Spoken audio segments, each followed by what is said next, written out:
আসসালামু আলাইকুম। আজকে আমরা প্রিপোজিশন ফর এর ব্যবহারটা দেখব।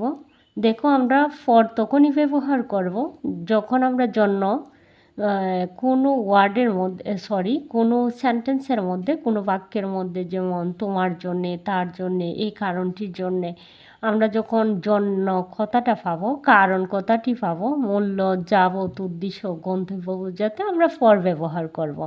ঠিক আছে? জন্য, কারণ, মূল্য, যাবত, উদ্দেশ্য ইত্যাদি।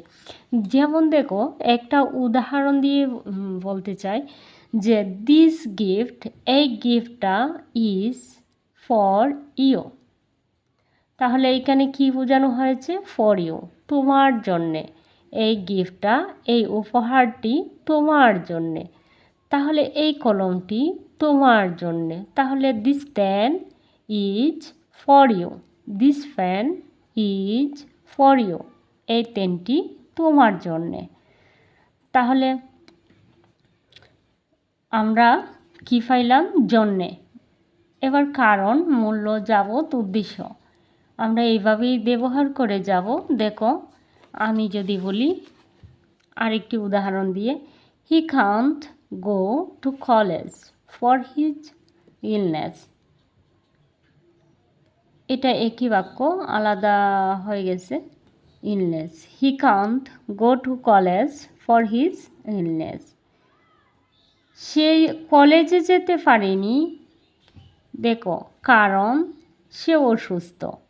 কারণ সে অসুস্থ, এই কারণটা পাওয়ার জন্যে এখানে আমি কি দিয়েছি? For.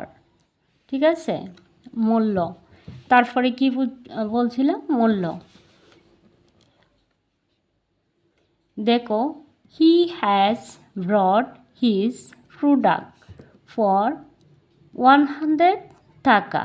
He has brought this product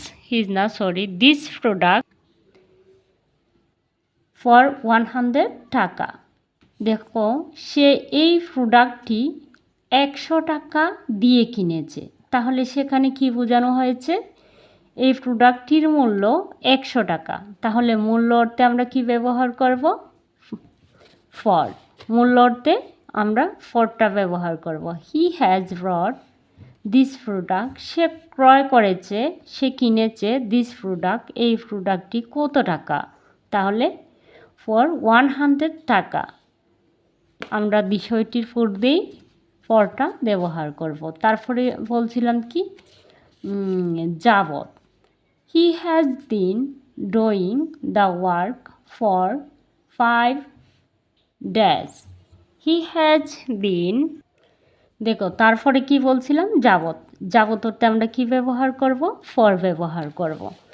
তাহলে দেখো, he has been doing the work, সে কাজ করছে কয় দিন যাবত? 5 দিন যাবত। সে 5 দিন যাবত এই কাজটি করছে। যাবত থাকার কারণে আমরা কি করছি? ফরটা, 5 days, ফরটা ব্যবহার করছি। আমি আশা করি তোমরা ফর সম্পর্কে ক্লিয়ার। আজকে এ পর্যন্তই। সকলের সুস্থতা কামনা করছি। আল্লাহ হাফেজ।